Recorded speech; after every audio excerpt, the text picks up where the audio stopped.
Hello guys, it's Katie and welcome back to another video. In today's video I have my tips for selling at markets as a crocheter. So this could be markets or craft fairs. And these are just going to be some of my general tips for what I think you should do, whether you're starting out or whether you've been doing it for a while, maybe just ways to improve.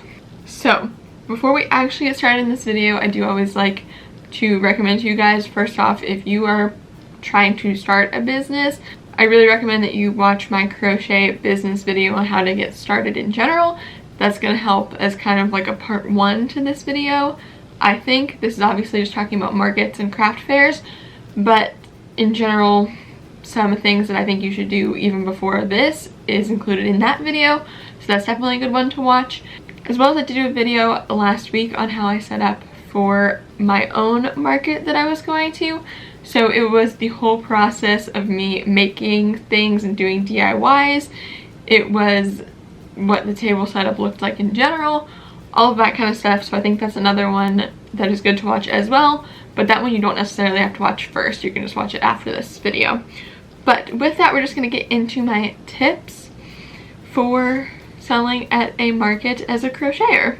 So first I want to talk about how to figure out what markets are happening in your area and which ones you can attend. So I always find that Facebook is a really good place where they share events that are going on in your local area. If you don't personally have a Facebook, maybe ask a parent or older sibling or something like that to look on their Facebook for you and look under local pages and event pages and see what is going on in your area.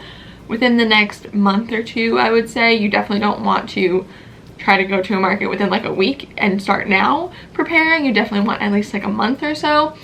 But just keep an eye out on Facebook, social medias in general, and maybe even like your local newspaper, or if your local area has a website or something like that, just keep an eye out on all of that kind of stuff to get updates on what's going on in your area and maybe what you could be a part of. Now on to my actual like tips, which, just so you guys know, for almost all of my business videos I could do part 2s, part 3s, talk about this for like ever.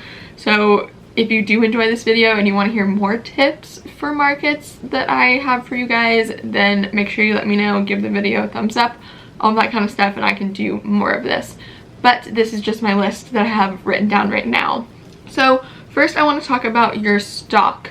So the first thing I have written down, which I kind of already mentioned, is plan at least a month in advance. And I wrote at least in all caps because my market, which was the video that I posted last week that you guys saw, I started things about a month in advance, a little more than a month. I'd say like maybe 5 or 6 weeks in advance, and I still felt like I was short on time. And all of my free time I was crocheting things for that market or making up signs or DIYing stuff. Like all of my free time was dedicated to doing stuff for that market, and I still felt like I was on a time crunch. So I would say at least a month, if not even longer. If you have even longer, that's even better. Now you definitely want to crochet as much as possible. So whenever I say this, I don't mean cause yourself to get burnt out, which also, you guys, I feel like I'm promoting other videos throughout this whole video. But if you are struggling with crochet burnout or just finding inspiration in general, I do have a full video on that as well. Any videos that I mention will be linked below. But anyway, that's just a side note. But you do want to crochet as much as possible, so you do have as much to sell as possible. At my market event, I had about 34 items, I think, somewhere between 30 and 40 items, and I sold about half. So I would say aim for at least like 25 items. Of course, it's going to depend on the size, but I would say having more is better than not having enough. Because if you sell out, then that's great, but it's even better to sell out with having more than to only sell like 10 items, is what I'm getting at. But also don't stress yourself out thinking that it's not enough, basically. Now my next tip, you guys, is to try to make popular and trendy items. So I do have a little example for you guys. that is something I'm going to be selling at my next market, which again, this is just one example. There's a ton of things right now that are trendy, but little strawberries are something that I find sell really well. So I did make my strawberry squishmallow pattern, which is a lot bigger, and I sold that at my last market, as well as I made a mini strawberry that sold. So this is kind of an in-between size that I made recently, and this is going to be at the next market. So this is something that I think is going to sell well. Other things that I can think of off the top of my head that are really trendy is anything to do with mushrooms and axolotls.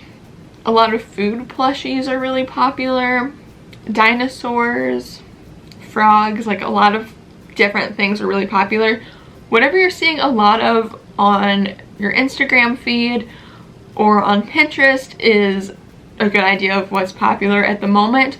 So even if you're watching this video like a year down the line, maybe just kind of do your own research as far as what you're seeing on Instagram and what you're seeing on Pinterest, other social media platforms. And that's definitely going to be items that are trendy if you're seeing them over and over and over again. And those are going to sell best compared to items that may not be as trendy or maybe were trendy a while ago. You definitely want to try to stick to things that are trendy right now if you can. And if you're selling in your local area, a good idea also might be to try to make things that has to do with you locally. So if you have a sports team locally that their mascot is like a bear or a tiger or something like that, maybe it's a good idea to try to make something like that, because that could also sell well. So you do just have to evaluate where you are and what is trendy. And also, if you live up north somewhere where it's colder and you're not looking to make plushies, things like hats and scarves and gloves would probably sell really well. Maybe not this time of year, but as we get into fall and stuff, that would sell really well, I would think. I don't really have experience with that though, because I'm from Florida, but I think. Or if you do live somewhere where it's hot, like Florida, if you're into making clothes, tank tops and shorts and things like that would fit for this time of year really nicely as well. Or even like drink koozies. I have a whole video on summer project ideas if y'all want to see that. Again, I feel like I'm promoting way too many videos at once in this one video, but kind of just take into account where you're selling, what time of year it is, and what's trendy is what I'm getting at.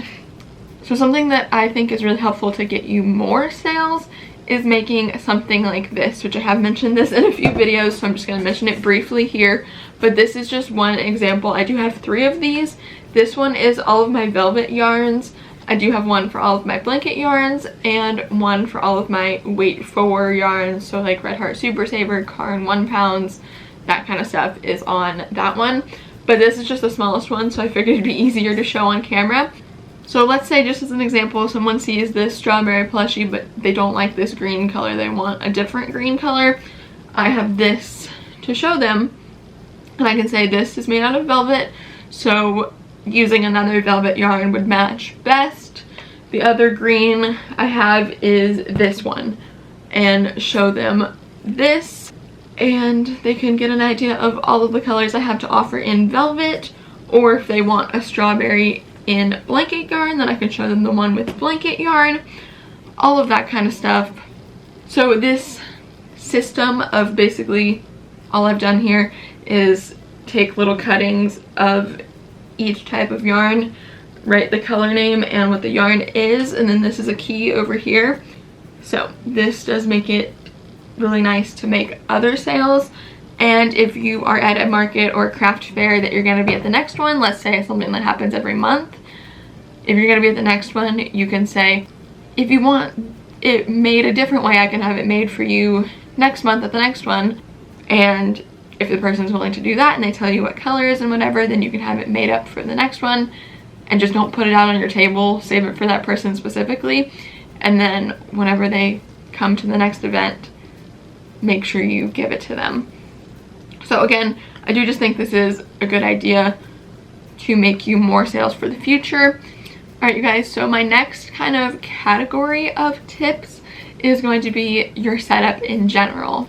make sure you practice your setup at home. So I personally, which you guys saw in the kind of vlog of setting up everything for the market, but I personally had mine like a practice setup in my garage where I put the bed sheet that I used as a tablecloth on the table to make sure it fit properly, and I had different things set up to see how I liked it, and I made different pricing signs to try things out. So make sure you are practicing that at home so you kind of have an idea of what you want it to look like, and preferably do that kind of early on.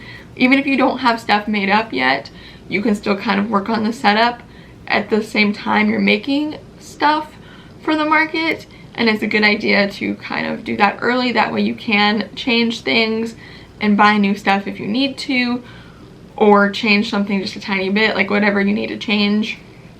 You can do that early on if you practice your setup. So that's my first tip as far as your setup goes.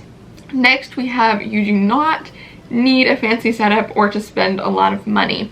So if you guys watched all the way through of my setup video for the market, I did not spend that much money. I had 2 tables that we've had in our garage for a long time that I didn't have to spend any money on, but that is probably the most costly thing I would say is the foldable tables. But at some events they may even offer foldable tables to you. The event I went to, they actually did, but I had brought my own, so I let somebody else use that table. But some events they may offer it to you, so maybe ask beforehand if they do offer tables, and if they do, then that's great. You don't have to purchase one, but if they don't, it is a good investment if you're going to continue to go to markets. So just keep that in mind. That's probably the most costly thing, but otherwise just a tablecloth, or like I said, I used a bed sheet. That was only $8 for me at Walmart, and then I bought these little plastic shelves on Amazon, and I bought 2 of those for $30, which there were cheaper options. So overall it was not expensive at all for the setup I used, and I really liked it. Everything else as far as my pricing and business cards and all of that I made at home, so all of that was pretty much free other than having to buy cardstock paper and ink for my printer, but that we already had, so basically free. So it is pretty simple, and you don't have to spend a bunch of money. Especially when you're starting out, I recommend not spending a bunch of money, because you never know if you're gonna actually like doing markets. If you try it once and you hate it, at least you didn't spend a bunch of money on the setup if you're never gonna do it again. Y'all, I've been talking for so long, so don't mind if my voice sounds a little funny, but I do only have a couple more tips left to share, so I'm gonna try to wrap this up. But again, with all of this, I could talk way longer about it, so if you do want a part 2 to this video, just let me know. But next is my tips for actually when you're at the market. So be outgoing and talk to your customers. So I'm not the best at being outgoing and talking to people in general. I'm definitely introverted, even if it might not seem like that in YouTube videos. In real life, I definitely am introverted unless I know you really well. So it does take a while for me to come out of my shell. Even at the event I went to last, for the first like 2 hours, it was about a 4-hour event, so I'd say the first half of the time, I ended up just kind of sitting there and crocheting, talking to people if they asked me questions, but I wasn't really like engaging with other people first. But then I started kind of talking to people towards the end, and I felt a lot more comfortable. So it does just take a little bit of practice getting used to talking to customers or potential customers, but it is important to be outgoing and really nice and let them know what you offer. Let them know that you have other color options for strawberries or whatever. I'm just using this as an example, but let them know that you do have other color options. Show them the color options, especially if they're interested in one particular thing. Let them know I can make it for you in a different color if you'd like, or you can even pull up different patterns and offer to make them a different version, like all of that kind of stuff. So definitely just be outgoing, but also there is a line, so don't come off as pushy either, because that will also turn customers away if you are pushy and really trying to get them to buy something.